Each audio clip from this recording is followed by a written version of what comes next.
Donald Trump is spiraling and his stooges in Congress are right there with him, becoming more unhinged by the day. While Trump was completely MIA from the campaign trail, I mean, where was he on Friday? He was just spewing deranged conspiracy theories on a social media app. Vice President Harris was out front, doing the work and landing devastating blows. On Friday, she took the fight straight to Trump, holding two powerhouse events, one in Atlanta and another in front of a packed arena in Madison, Wisconsin. And she unveiled a new ad that left Trump's campaign reeling. I'm going to break it all down for you. But first, could you do this quickly for me? Make sure you subscribe to this channel, hit the like button, and leave a comment. It all helps a whole lot. Thank you. Okay, let's get into it. Let's check out what Donald Trump was posting while he was not on the campaign trail. Yesterday, Donald Trump wrote, "How bad is it when a candidate running for office makes a major part of her campaign that she works at McDonald's and it turns out not to be true?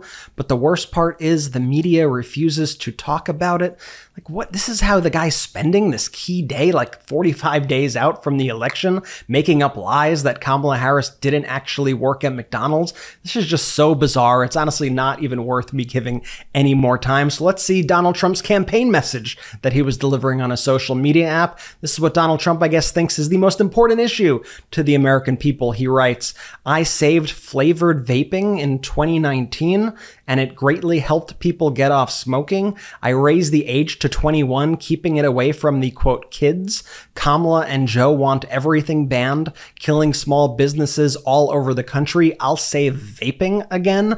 As our editor-in-chief Ron Filipkowski wrote, Trump's campaign right now is focused on crypto, vaping, threatening Jews, McDonald's employment records, and selling shoes. That's quite the campaign. Meanwhile, Kamala Harris was in Madison, Wisconsin, delivering her actual message of, actual policy to the people in an important swing state in this crunch time of the election. I want you to take a look at this crowd. No AI required here. This crowd was absolutely packed to the brim. I want to show you my favorite moment from this rally in Madison. But first, let me show you what she was doing earlier in the day in Atlanta. Earlier in the day, she said she was talking about her debate performance against Donald Trump. And she was like, "Yeah, I had a good time. That was fun. Check this out." And in our debate last week,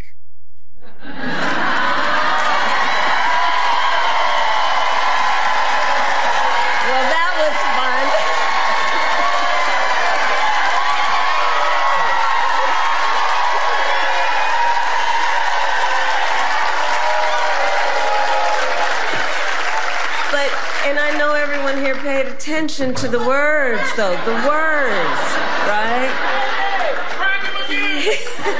I'm trying to get another debate. We'll see.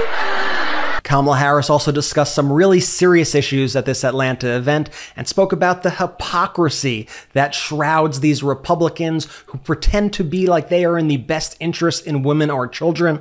Kamala Harris did not hold back here and called them out. This was so powerful. 1 in 3 women in America lives in a state with a Trump abortion ban. This includes Georgia and every state in the South except Virginia. Think about that when you also combine that with what we know has been long-standing neglect around an issue like maternal mortality. Think about that when you compound that with what has been long-standing neglect of women in communities with a lack of the adequate resources they need for health care, prenatal, during their pregnancy, postpartum. Think about that. And these hypocrites want to start talking about this is in the best interest of women and children. Well, where you been? Where you been when it comes to taking care of the women and children of America? Where you been?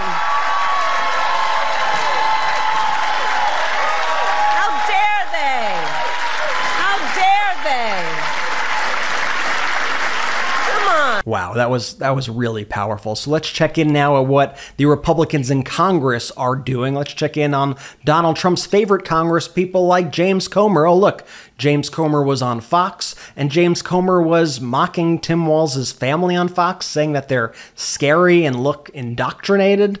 It's just so weird. Watch this.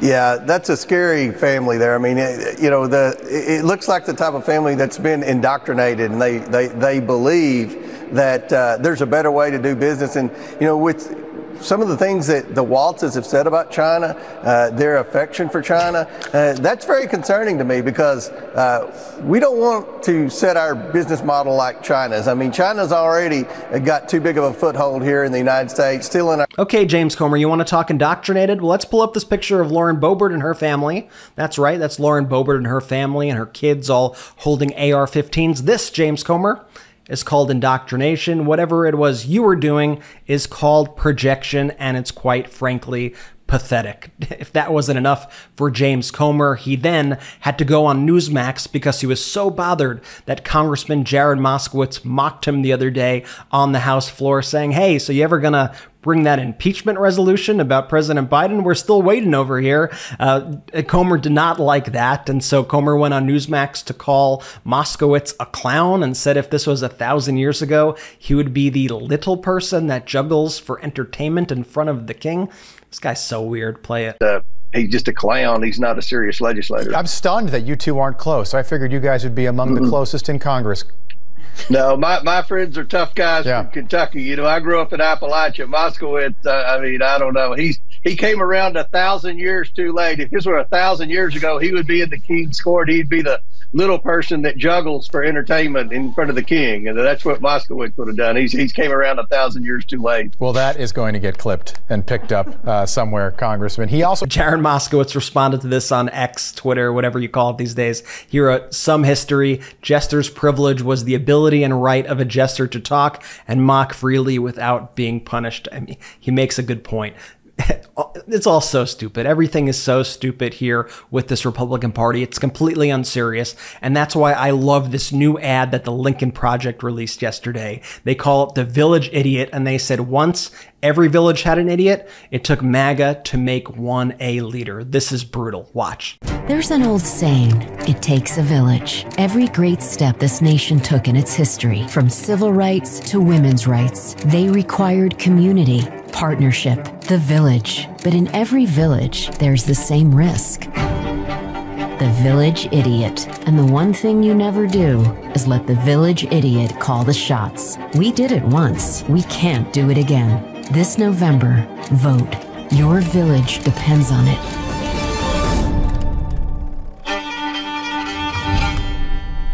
Let's be real, wearing pants usually sucks, right? But Public Rec has changed the game with their Daymaker pants. These pants look sharp like tailored slacks, but they feel like you're lounging in sweatpants. Super stretchy, breathable, and with an elastic waistband that makes them perfect for anything. Lounging, a night out, or even a first date. No one will even know you're this comfortable. Now, I've personally been wearing these pants on just about every occasion, and they've quickly become my favorite. I went to a concert recently and wore my Public Rec pants. I was able to move and dance and feel great. Then a few days later, I went out to a fancy dinner, wore the same pants, and I was getting compliments left and right. But the secret? I feel like I'm wearing sweats. The fit is perfect too, because you're not stuck with just small, medium, or large. Public Rec lets you pick the exact size you need, and they come in great colors. Navy, stone gray, dark olive, you name it. So stop the suffering in regular pants. For a limited time, our listeners get 20% off when you use code Meidas at checkout. That's 20% off with code Meidas, M-E-I-D-A-S, at publicrec.com.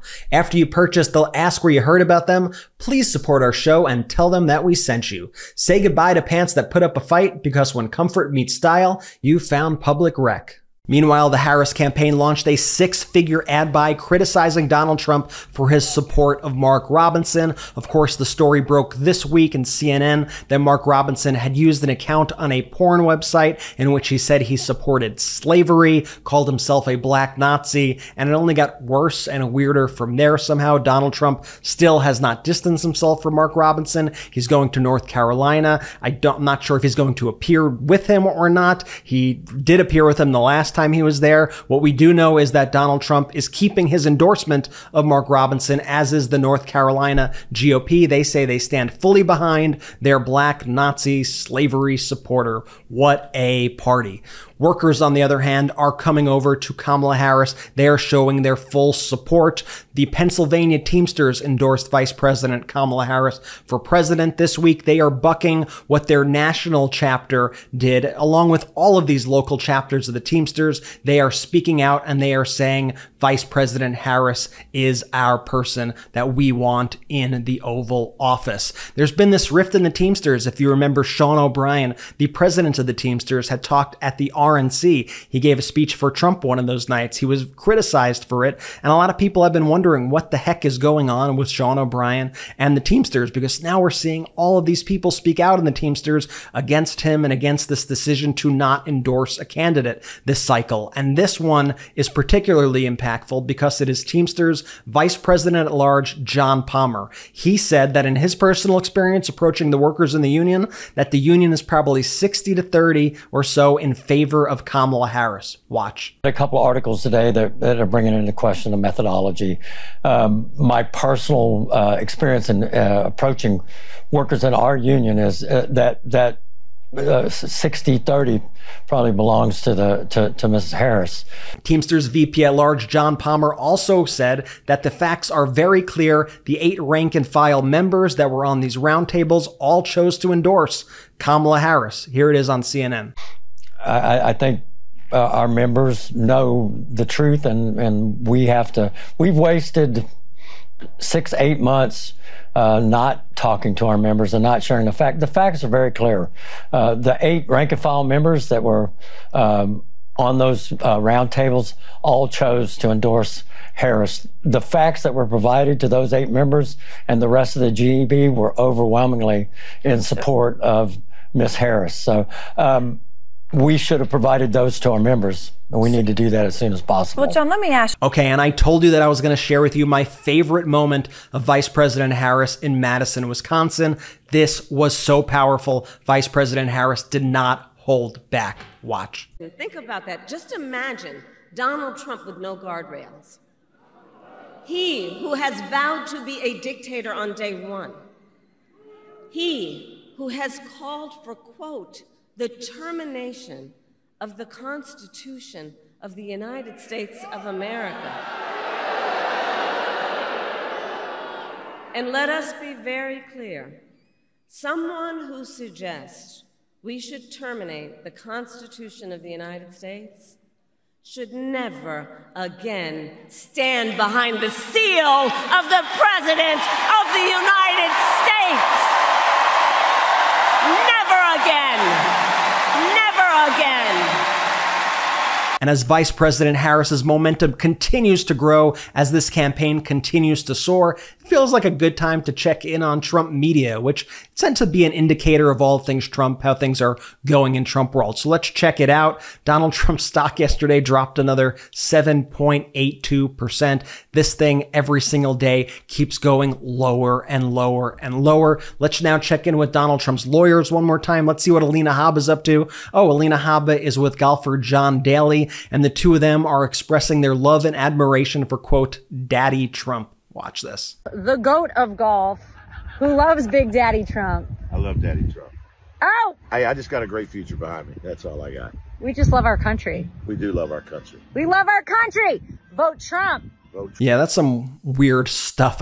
Tim Walz was right when he said these are some weird people. I think you see why. You have Kamala Harris out there building this momentum, speaking about policy, and you have Donald Trump and his associates doing whatever it is the hell that they are doing in this crunch time before the election with 45 or so days until we go. Anyway, we got to keep spreading these messages, right? So make sure that you are subscribed to this channel here on YouTube. Hit the subscribe button and hit that notification bell to make sure that you're always up to date anytime we drop a video. Make sure you subscribe to the MeidasTouch podcast. It's completely free. We put these takes on the podcast feed so you can listen to them anytime you want. You could get that anywhere you listen to podcasts. Just add it, give us a 5-star review. It really helps. And you could check out our store at store.meidastouch.com for the best pro-democracy gear, 100% union made in the USA, of course. Thank you so much for watching, and we'll see you next time. Love this video? Make sure you stay up to date on the latest breaking news and all things Meidas by signing up to the MeidasTouch newsletter at meidastouch.com/newsletter.